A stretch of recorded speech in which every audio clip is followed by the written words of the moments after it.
हूं नवीन पांडे।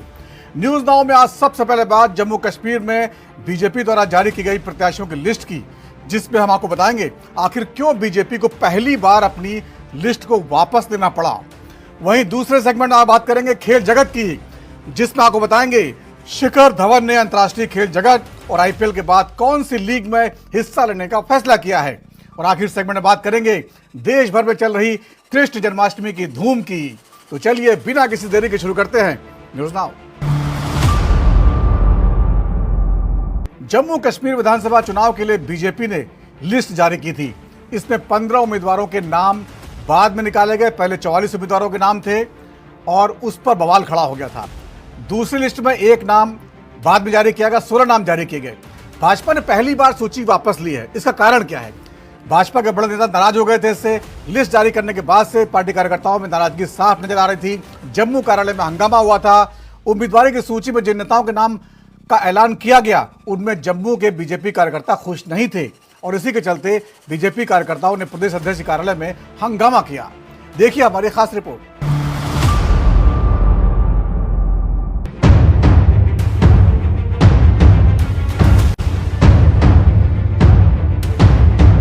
जम्मू कश्मीर विधानसभा चुनाव के लिए बीजेपी की नई लिस्ट जारी। जम्मू कश्मीर विधानसभा चुनाव के लिए भारतीय जनता पार्टी ने 2 नई लिस्ट जारी की है। पहली लिस्ट में 15 उम्मीदवारों के नाम का ऐलान किया गया है, जबकि दूसरी लिस्ट में सिर्फ एक नाम की घोषणा की गई है। इससे पहले 44 उम्मीदवारों की पहली सूची भाजपा ने वापस ले ली थी। पहली सूची जारी होने के बाद जम्मू बीजेपी के बड़े नेता नाराज हो गए थे। दरअसल उम्मीदवार सूची में जिन नेताओं के नाम का ऐलान किया गया है उनमें जम्मू के बीजेपी कार्यकर्ता खुश नहीं है और इसी के चलते बीजेपी कार्यकर्ताओं ने प्रदेश अध्यक्ष के कार्यालय के बाहर जमकर हंगामा किया। बीजेपी ने वापस ली 44 उम्मीदवारों की पहली लिस्ट। सोमवार को बीजेपी ने 44 उम्मीदवारों की पहली लिस्ट जारी की थी। हालांकि कुछ समय बाद ही इस लिस्ट को वापस ले लिया गया था। भाजपा की पहली लिस्ट में 44 उम्मीदवारों के नाम का ऐलान किया गया था। पहले चरण में 15, दूसरे चरण के 10 और तीसरे चरण के 19 उम्मीदवारों के नाम की घोषणा की गई थी। इस लिस्ट के जारी होते ही जम्मू भाजपा के बड़े नेता नाराज हो गए। चुनाव में टिकट नहीं मिलने वाले भाजपा नेताओं के समर्थक अपने उम्मीदवार के लिए टिकट की मांग को लेकर जम्मू स्थित भाजपा कार्यालय पहुंचे। पार्टी कार्यकर्ताओं ने कार्यालय पर हंगामा भी किया। बीजेपी ने वापस ली थी पहली लिस्ट। दरअसल बीजेपी ने सोमवार सुबह 44 कैंडिडेट्स की एक लिस्ट जारी की थी, जिसमें 3 चरणों की कुछ सीटों पर उम्मीदवारों के नाम थे। हालांकि कुछ ही समय बाद पार्टी ने वो लिस्ट वापस ले ली और फिर नई सूची जारी की गई। बीजेपी की नई लिस्ट में केवल पहले चरण की 15 सीटों पर कैंडिडेट्स के नाम का ऐलान किया, बाकी सभी नाम वापस ले लिए गए। बताया जा रहा है कि बीजेपी की पहली लिस्ट से बीजेपी के वे वरिष्ठ नेता नाराज चल रहे थे जिनके टिकट कटे। उनके समर्थकों ने भी इस पर नाराजगी जाहिर की थी। बीजेपी पूरे जम्मू कश्मीर में चुनाव लड़ेगी। जम्मू कश्मीर बीजेपी अध्यक्ष रविंद्र रैना ने कहा, जम्मू कश्मीर में चुनावी शंखनाद के बीच बीजेपी ने एक प्रक्रिया के बाद अपने उम्मीदवारों की घोषणा की है। पार्टी जल्द ही दूसरी सूची भी जारी करेगी। बीजेपी पूरे जम्मू कश्मीर में चुनाव लड़ेगी। इसके साथ ही उन्होंने कहा कि यहाँ एकत्र हुए बीजेपी के सभी पार्टी कार्यकर्ताओं का मैं सम्मान करता हूँ। बीजेपी का हर कार्यकर्ता हमारे लिए महत्वपूर्ण है। मैं हर एक से मिलूंगा। मैं पार्टी के वरिष्ठ नेताओं से मिल रहा हूं और उनसे बातचीत कर रहा हूं। अगर कोई पार्टी कार्यकर्ता परेशान है या उसे समस्या है तो हम बैठकर उसका समाधान निकालेंगे। भारतीय जनता पार्टी जम्मू कश्मीर में चुनावी शंखनाद के बीच पार्टी ने अपने उम्मीदवारों की एक प्रक्रिया के बाद घोषणा की है। पार्टी ने पहली सूची में कुछ सीटों पर, जो कि फर्स्ट फेज, सेकंड फेज के कुछ जो हमारी सीट्स हैं उस पर अपने उम्मीदवारों का नाम जो है वो फाइनल किया है। क्योंकि पहले फेज का जो चुनाव है उसका नॉमिनेशन भरने की डेट 27 अगस्त है, तो पार्टी ने तुरंत ऐसे विधानसभा जो फर्स्ट या सेकंड फेज में आते हैं उन असेंबली सेगमेंट्स में अपने उम्मीदवारों के नामों की घोषणा की है। जल्द पार्टी दूसरी सूची भी जारी करेगी। भारतीय जनता पार्टी पूरे जम्मू कश्मीर में चुनाव लड़ेगी, अपने दम पर चुनाव लड़ेंगे। कश्मीर में कुछ जगहों पर हम कुछ ऐसे विनेबिलिटी रखने वाले इंडिपेंडेंट कैंडिडेट्स के साथ हम आपसी तालमेल की हमारी बातचीत चल रही है। अन्यथा अधिकांश सीटों पर भारतीय जनता पार्टी स्वयं चुनाव लड़ेगी। कश्मीर घाटी में यहाँ कश्मीरी पंडित विस्थापित समाज के 2 उम्मीदवारों को पार्टी ने मैदान में उतारा है, हब्बा कदल और अनंतनाग ईस्ट से। इसी प्रकार पार्टी ने जम्मू संभाग में भी पूरी ताकत के साथ चुनाव लड़ने का निर्णय किया। भारतीय जनता पार्टी में नए पुराने चेहरे सब मिलकर काम करते हैं। बीजेपी में एक परिवार की तरह सब रहते हैं। पहले चरण के प्रत्याशी इंजीनियर सैयद शौकत गयूर पामपोर से, आशीर्द भट्ट राजपुरा से, जावेद अहमद कादरी सोपिया से, मोहम्मद रफीक वानी अनंतनाग पश्चिम से चुनाव लड़ेंगे। एडवोकेट सैयद वजाहत अनंतनाग से, शगुन परिहार किश्तवाड़ और गजय सिंह राणा डोडा से चुनाव लड़ेंगे। श्री गुफवाड़ा बिजबेहरा से सोफी यूसुफ शानगुस अनंतनाग से, बीर शराफ चुनाव मैदान में होंगे। इंदरवल से तारिक कीम, पांडेर नागसेनी सीट से सुनील शर्मा, भदरवाह से दिलीप सिंह परिवार चुनाव मैदान में होंगे। बनिहाल से सलीम भट्ट, रामबन से राकेश ठाकुर और डोडा पश्चिम से शक्तिराज परिहार शामिल हैं। दूसरे चरण के ये थे उम्मीदवार। हब्बाक दल सीट से अशोक भट्ट, गुलाबगढ़ विधानसभा सीट से मोहम्मद अकरम चौधरी, रियासी सीट से कुलदीप राज दुबे, माता वैष्णो देवी से रोहित दुबे, कालाकोट सुंदरबनी से ठाकुर रणधीर सिंह, बुधल सीट से चौधरी जुल्फिकर आली, थन्ना मंडी सीट से मोहम्मद इकबाल मलिक को टिकट मिला था। सुरनकोटे सीट से सैयद मुश्ताक अहमद बुखारी, पुंछ हवेली सीट से चौधरी अब्दुल गनी, मेंढर मुर्तजा खान को टिकट दिया था। हालांकि लिस्ट भाजपा ने वापस ले ली थी। टिकट मिलने पर कार्यकर्ताओं में खुशी का माहौल। डोडा पश्चिम विधानसभा क्षेत्र से बीजेपी उम्मीदवार शक्तिराज परिहार ने कहा, मुझे डोडा पश्चिम से प्रत्याशी बनाया गया है। मैं पार्टी हाईकमान का मुझ पर भरोसा करने के लिए आभार व्यक्त करता हूँ। मैं यह विश्वास दिलाता हूँ कि यहाँ लोगों का आशीर्वाद हमारे साथ है और हम भारी अंतर से इस सीट को जीतेंगे। रामबन विधानसभा क्षेत्र से बीजेपी उम्मीदवार राकेश ठाकुर ने कहा, मैं अपने केंद्रीय नेतृत्व को धन्यवाद देता हूँ। मुझे टिकट देकर उन्होंने आज दिखा दिया है कि एक छोटा कार्यकर्ता भी उम्मीदवार बन सकता है। आज भारतीय जनता पार्टी ने अपनी लिस्ट जारी की है एक, और इस जो फर्स्ट फेज का जो चुनाव होना है उसमें मुझे यहाँ डोडा वेस्ट का यहाँ पर प्रत्याशी बनाया है, यहाँ पर कैंडिडेट बनाया है। मैं पार्टी हाईकमांड का धन्यवाद करूंगा, आभार प्रकट करूंगा कि पार्टी ने मुझ पे जो विश्वास, जो भरोसा जताया है कि यहाँ प्रत्याशी बनाया है, यहाँ का कैंडिडेट बनाया है, उसके लिए मैं पार्टी हाईकमांड का, प्रधानमंत्री जी का और अपने जितने भी वरिष्ठ नेता हैं उनका धन्यवाद करूंगा और ये विश्वास दिलाना चाहूँगा कि यहाँ लोगों का आशीर्वाद हमारे साथ है और हम भारी संख्या में, भारी लीड से इस सीट को यहाँ से जीतेंगे। मैं ये विश्वास से कह सकता हूँ।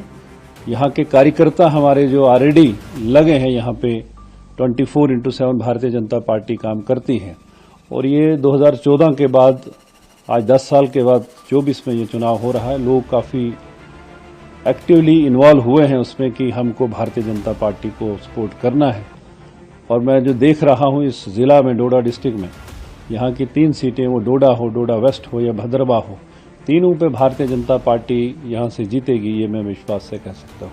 तो किन मुद्दों पे आप इस बार इलेक्शन में खड़े हो रहे हैं? भारतीय जनता पार्टी का जो मुद्दा है, जो सबका साथ, सबका विकास और सबका प्रयास, सबका विश्वास जीतने का और डेवलपमेंट हमारा एजेंडा है।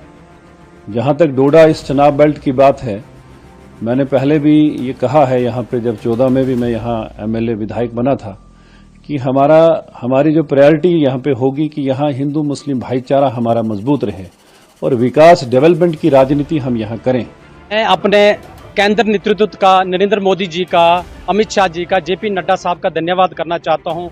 साथ साथ जम्मू कश्मीर के अध्यक्ष रविंद्र रैना जी, आदरणीय अशोक कोल जी का, जो कि मुझे आज रामबन कॉन्स्टिट्यूंसी का मैंडेट दे के ये बताया कि एक छोटा से भी कार्यकर्ता हमारा असेंबली चुनाव लड़ सकता है। मैं उनसे तहे दिल से हाथ जोड़ के उनका धन्यवाद करना चाहता हूं और हमारे रामबन जिला के पूरी कॉन्स्टिट्यूंसी के लोग, जो हमारे 5 मंडल प्रधान हैं, हमारे डिस्ट्रिक्ट प्रेसिडेंट हमारे महामंत्री जितने भी हमारे कार्यकर्ता, मैं उनका धन्यवाद करना चाहता हूं। उन्होंने मेरा एक बहुत अच्छा एक वेलकम करके जो हमारी रामबन कॉन्स्टिट्यूंसी का इंटर होते नाचरी में वेलकम किया। मैं सारी कार्यकर्ता जितने पोलिंग बूथ से या छाती केंद्र से उनका मैं धन्यवाद करना चाहता हूँ। आप सब जानते हैं कि जो नरेंद्र मोदी जी का सपना है कि पूरा विकास हमारे जम्मू कश्मीर में डेवलपमेंट करना है। आपने देखा होगा 5 अगस्त 2019 के बाद जम्मू कश्मीर में कितने से डेवलपमेंट के काम हुए। अगर हमारे जम्मू कश्मीर में 10 साल के बाद चुनाव हुए, अब 2024 में जो चुनाव हो रहे हैं, जहां पे हमारे असेंबली में यहाँ जीत के जो विकास का काम है, जो नरेंद्र मोदी जी का सपना है कि जम्मू कश्मीर में विकास करना है। मैं साथ साथ जो दूसरी पार्टियों को भी बताना चाहता हूँ कि उन्होंने आपके मैनिफेस्टो में देखा होगा एनसी कांग्रेस की जो ये मिलिटेंटों की पार्टियां हैं जो इनको सपोर्ट करती हैं। आपने देखा होगा जब से 370-35 से हटा 5 अगस्त के बाद जम्मू कश्मीर अमन है और सिर्फ डेवलपमेंट के काम हो रहे हैं। अभी हम जम्मू से निकले ठीक 1.5 घंटे में यहाँ पे पहुंचे। बहुत से विकास जम्मू कश्मीर में होंगे आने वाले 5 साल में और डबल इंजन यहाँ पे सरकार बना के विकास होंगे। देखो आपने देखा होगा जो भ्रष्टाचार जम्मू कश्मीर में बहुत सा होता था। जब आपने देखा होगा कि पूरे आप नेशनल लेवल में जब कांग्रेस की सरकार होती थी, जम्मू कश्मीर में बहुत भ्रष्टाचार हो रहा था। अभी 2014 के बाद 24 से लेके कोई भ्रष्टाचार लगभग 90% खत्म हो चुका है। हर चीज ऑनलाइन हो चुकी है। अगर कोई भ्रष्टाचार का काम करेगा हम सख्त उस पर कार्रवाई करेंगे और रामबन कॉन्स्टिट्यूंसी में हम विकास की बात करेंगे और विकास आगे करेंगे। यहाँ किसी के साथ कोई भेदभाव नहीं होगा। डोडा ईस्ट विधानसभा से भाजपा उम्मीदवार गजय सिंह राणा ने कहा, मुझे इस योग्य समझने के लिए मैं अपनी पार्टी के शीर्ष नेतृत्व का आभार व्यक्त करता हूँ। मैं अपनी ओर से मतदाताओं को आश्वस्त करता हूँ कि यहाँ किसी के साथ कोई भेदभाव नहीं होगा। वहीं शोपियां विधानसभा क्षेत्र से भाजपा उम्मीदवार जावेद अहमद कादरी ने कहा, मुझ पर भरोसा जताने के लिए मैं प्रधानमंत्री मोदी का धन्यवाद करता हूं। यह शोपियां के लोगों का जनादेश है। मैं लोगों से मिल रहे प्यार और प्रधानमंत्री मोदी द्वारा दिखाए गए भरोसे पर खरा उतरूंगा और शोपियां विधानसभा क्षेत्र से जरूर जीतूंगा। मैं अपनी पार्टी का और अपने पार्टी के शीर्ष नेतृत्व का बहुत बहुत धन्यवाद करता हूं कि हमें पार्टी ने इस योग्य समझा। इसमें हमारी पार्टी के कार्यकर्ताओं की मेहनत है और हमारे जो साथी हैं, इसमें स्वामीराज जी हैं, रमन एडवोकेट जी हैं और मंडल प्रधान जितने जिला प्रधान है, पूरी टोली जो हमारी जिला की है, सबका बहुत बड़ा योगदान है। इसमें हमारे पार्टी के जो शीर्ष नेता हैं, जिसमें हमारे अध्यक्ष हैं रविंदर रैना जी हैं, अमित शाह जी हैं, उन सबका योगदान है। मैं सारी पार्टी का धन्यवाद करना चाहता हूँ कि जिन्होंने मुझे इस लायक समझा। अपने वोटर्स को क्या कहेंगे आप, किस तरह से उनको मैं वोटरों को ये संबोधित करना चाहूंगा कि ये क्रूशल समय है। आज तक जो आपके साथ हुआ है उसमें हम भी शामिल हैं। काफी भेदभाव होता रहा है, लेकिन मेरी ओर से मैं आपको आश्वासन दिलाना चाहूंगा कि अपनी ओर से पूरा प्रयत्न करूंगा कि यहाँ पर कोई किसी के साथ भेदभाव नहीं होगा। जो गरीब मजलूम होगा उसका हक उसको मिलेगा, जो जिस लायक होगा उसका हक दिलाने का प्रयत्न करूंगा। मैं अपने नरेंद्र मोदी जी का बहुत शुक्रगुजार हूं कि आज फिर एक बार उन लोगों ने मुझ पे भरोसा किया और शोपियान के आवाम को मैंडेट दिया है। ये मैंडेट जो मेरा है ये पूरे शोपियान के लोगों का मैंडेट है। और आपको याद ही होगा 2014 में सबसे ज्यादा वोट शोपियान से ही आए। और आज मैं आपके माध्यम से ये कहना चाहता हूं कि जो लोगों का प्यार मुझे मिल रहा है, इंशाअल्लाह रहमान नरेंद्र मोदी साहब ने जो हम पे विश्वास किया है और इंशाअल्लाह रहमान शोपियान कॉन्स्टिट्यूंसी हम जीत पता करेंगे। फार फ्लंग एरिया है यहाँ का, आपका शोपियान आता है, क्या रिएक्शन रहेगी उसके हवाले? गुजर बस्ती है, अभी पोर फैमिली है, गरीब है, क्या? देखिए आपने खुद भी देखा है, एसटी बरादरी तो मेरी सबसे करीब रही है हमेशा। और बाकी बरादरी भी जो कश्मीरी बरादरी है, चाहे कुमार है, चाहे नाई है, सारे हमारे साथ है। और इंशाअल्लाह रहमान जो नरेंद्र मोदी जी ने यहाँ पे 10 साल में काम किया है और वो काम को देखते आज लोग नरेंद्र मोदी के साथ है। विधानसभा चुनाव के पहले चरण में 24 सीटों पर मतदान होगा। बाकी प्रत्याशियों की सूची कल जारी हो सकती है। बीजेपी ने सोमवार को 15 प्रत्याशियों की पहली लिस्ट जारी की है। पार्टी ने पहले 44 विधानसभा सीटों के लिए कैंडिडेट का ऐलान किया था, मगर 1 घंटे के भीतर उसे वापस ले लिया। फिर कुछ देर में फर्स्ट फेज में होने वाले चुनाव के लिए पहली लिस्ट को हरी झंडी दी गई। इस लिस्ट में 9 मुस्लिम और 6 हिंदू उम्मीदवार हैं। वहीं इस लिस्ट से कुछ कार्यकर्ता नाराज भी दिख रहे हैं। अब देखना ये रहेगा कि क्या बीजेपी अपने नाराज कार्यकर्ताओं को मनाकर इस चुनाव में भी परचम लहरा पाएगी। Special report NB news. Shikhar Dhawan ने क्रिकेट करियर को लेकर एक बड़ा फैसला किया है। इंटरनेशनल क्रिकेट और डोमेस्टिक क्रिकेट को अलविदा कहने के बाद इंडियन प्रीमियर लीग को भी उन्होंने टाटा बाय बाय बोल दिया है। वो भारतीय क्रिकेट बोर्ड के इस T20 लीग में नहीं दिखाई देंगे। वो पिछले सीजन तक पंजाब किंग्स के कप्तान के तौर पर खेले थे, लेकिन हाल ही में इंस्टाग्राम पर एक भावुक वीडियो शेयर करते हुए अपने कैरियर पर बड़े फैसले का ऐलान किया था। हालांकि चाहने वालों के लिए एक खुशखबरी भी है। ऐसा नहीं कि क्रिकेट से पूरी तरह अलग हो गए हैं, या बाहर हो गए हैं? कहां गए हैं, क्या करेंगे, देखिए हमारी खास रिपोर्ट। लीजेंड्स लीग क्रिकेट में गब्बर की एंट्री। हाल ही में इंटरनेशनल और डोमेस्टिक क्रिकेट को अलविदा कहने के बाद शिखर धवन ने बड़ा फैसला लिया है। वह अब लीजेंड्स लीग क्रिकेट में खेलते नजर आएंगे। इस टूर्नामेंट में रिटायर्ड प्लेयर खेलते हैं और लीग के को फाउंडर रमन रहेजा ने उनका तहे दिल से स्वागत किया है। अब उनके चाहने वाले उन्हें रिटायर्ड प्लेयर्स की लीग में खेलते देख सकेंगे। करिश्माई भारतीय क्रिकेटर शिखर धवन अंतर्राष्ट्रीय और घरेलू क्रिकेट से संन्यास की घोषणा करने के कुछ ही दिनों बाद आधिकारिक तौर पर लीजेंड्स लीग क्रिकेट में शामिल हो गए हैं। विस्फोटक बल्लेबाजी के लिए जाने जाने वाले धवन का LLC में शामिल होना उनके पहले से ही शानदार करियर में एक नया अध्याय है। लीजेंड्स लीग क्रिकेट में दिग्गज खिलाड़ियों के साथ दिखेंगे गब्बर। लीजेंड्स लीग क्रिकेट में शामिल होने के बाद शिखर धवन ने कहा, लीजेंड्स लीग क्रिकेट के साथ इस नए अध्याय को शुरू करने से बेहतर फैसला कुछ हो ही नहीं सकता। मेरा शरीर अभी भी खेलने के लिए सक्षम है। मैं अपने दोस्तों के साथ फिर से जुड़ने, अपने प्रशंसकों का मनोरंजन करना जारी रखने के लिए उत्सुक हूँ। लीजेंड्स लीग क्रिकेट के सह संस्थापक रमन रहेजा ने लीग में धवन का स्वागत करते हुए कहा, शिखर धवन के हमारे साथ जुड़ने से हम रोमांचित हैं।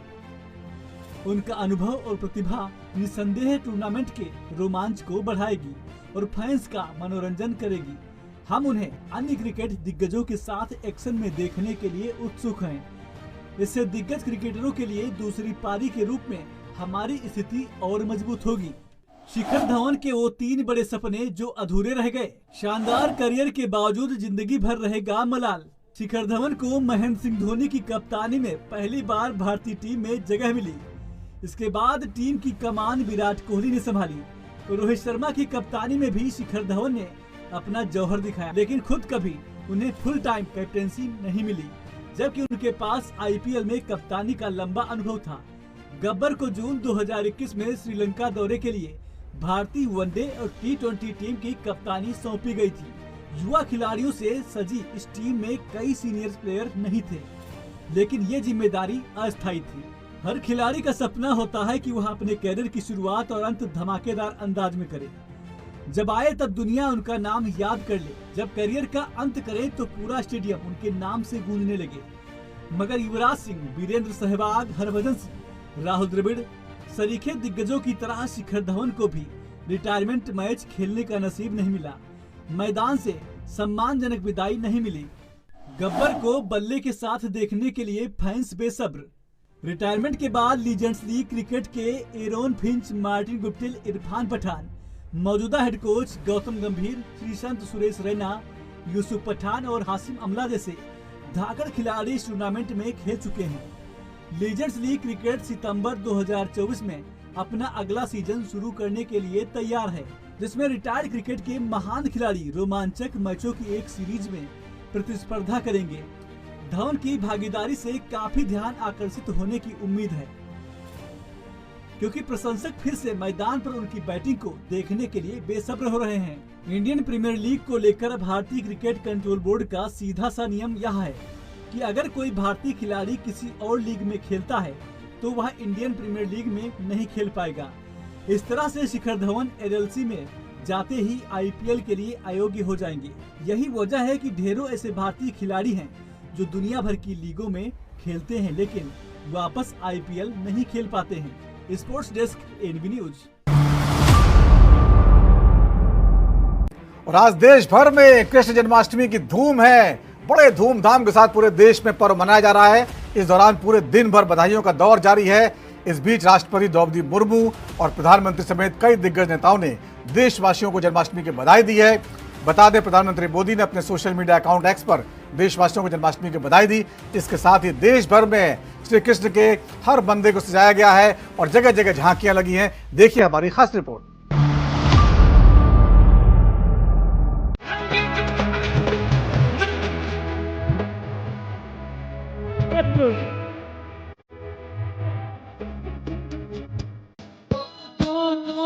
हम सब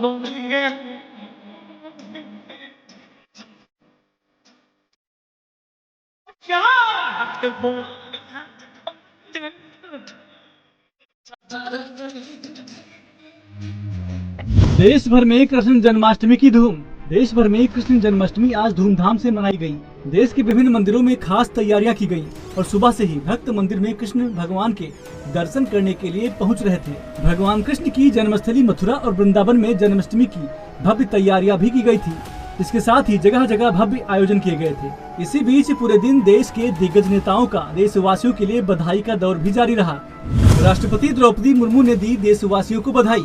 राष्ट्रपति द्रौपदी मुर्मू ने एक्स पोस्ट पर लिखा, कृष्ण जन्माष्टमी के शुभ अवसर पर मैं सभी देशवासियों को बधाई देती हूँ। यह त्योहार हमें भगवान श्री कृष्ण के दिव्य आदर्शों के प्रति समर्पित होने के लिए प्रेरित करता है। आइए इस अवसर पर हम भगवान श्री कृष्ण की शिक्षाओं को आत्मसात करें तथा देश की प्रगति और समृद्धि के लिए कार्य करने का संकल्प लें।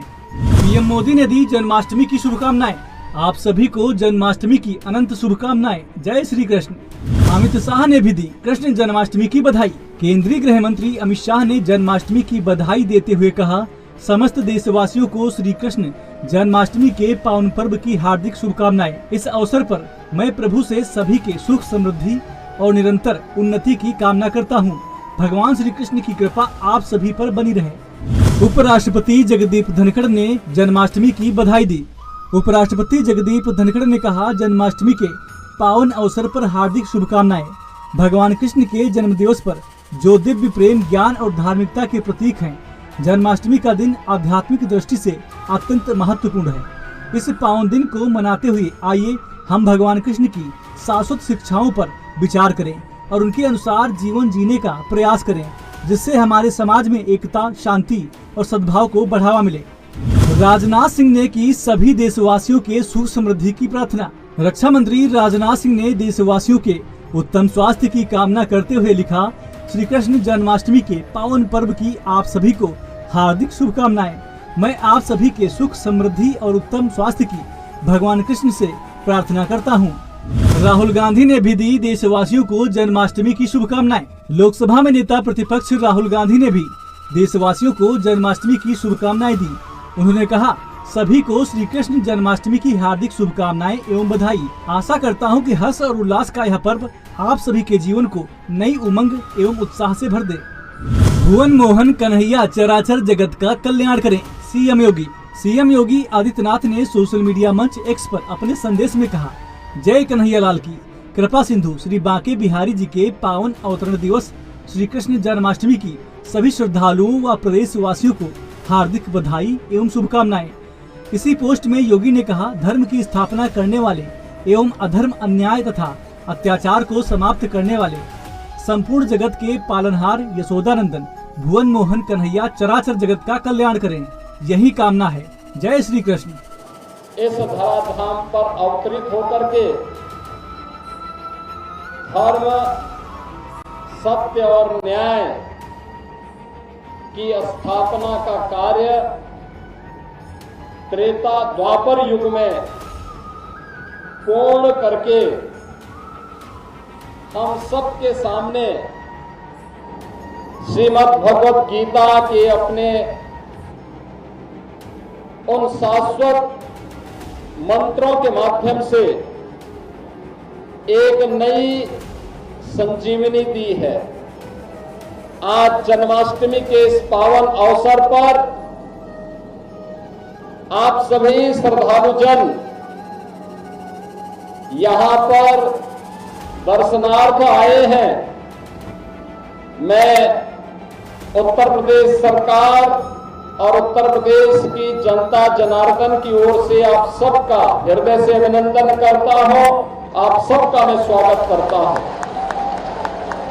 प्रदेशवासियों को श्री कृष्ण जन्माष्टमी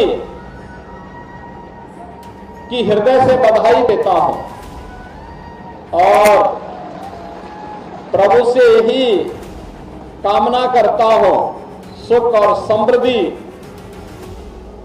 उनकी कृपा से हमारे प्रदेश पर, हमारे देश पर बरसता रहे और जिस धर्म के पथ का अनुसरण करने, जिस सत्य और न्याय की स्थापना का संदेश उन्होंने आज से 5000 वर्ष पूर्व दिया था, हम उस मार्ग का अनुसरण करते हुए लोक मंगल के और राष्ट्र मंगल के इस अभियान के प्रति पूर्ण समर्पण भाव के साथ कार्य कर सके, इसके लिए आप सबके प्रति मैं हृदय से एक बार फिर से बधाई देता हूं। प्रभु से कामना करता हूं कि आपको इतनी शक्ति दे कि आपका व्यक्तिगत जीवन, पारिवारिक जीवन, सामाजिक और राष्ट्रीय जीवन मंगलमय हो, शुभ हो और आप सभी मिलकर के विकसित भारत की परिकल्पना को साकार करने के लिए अपना जो सब कुछ अच्छा हो सकता है और सर्वश्रेष्ठ योगदान करने के लिए तैयार हो सके। आप सबको श्री कृष्ण जन्माष्टमी की एक बार फिर से हृदय से बधाई और मंगलमय शुभकामनाएं। कृष्ण कन्हैया लाल की, वृंदावन बिहारी लाल की, राधे रानी की।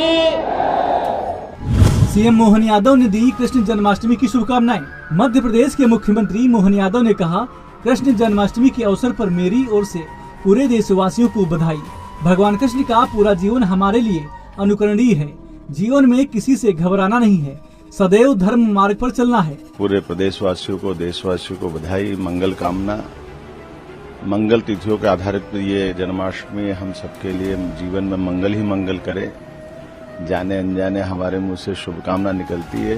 शुभकामनाएं सामान्य दिनों के लिए होती है। जो हमारे व्रत, पर्व, त्योहार ये मंगल तिथियों के आधार पे है। खगोलीय घटनाओं से मंगल तिथियों का जो अनुकूलता बनती है, उसमें ऐसी अद्वितीय घटना घटती है।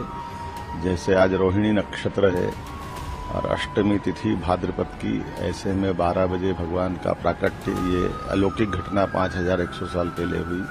मेरी अपनी ओर से भगवान कृष्ण का पूरा जीवन हम सबके लिए अनुकरणीय है। जीवन में किसी से घबराना नहीं, सदैव धर्म मार्ग पे चलना, वीरता धारण करना, दयालुता रखना, गोपाल गाय का पालन करना, अपने जीवन में जो पाए वो बांटने की हिम्मत रखना। मेरी अपनी ओर से पुनः एक बार सबके प्रति मंगल कामना, बधाई। सीएम धामी ने दी कृष्ण जन्माष्टमी की शुभकामनाएं। उत्तराखंड के मुख्यमंत्री पुष्कर सिंह धामी ने श्री कृष्ण जन्माष्टमी के अवसर पर बधाई एवं शुभकामनाएं दी।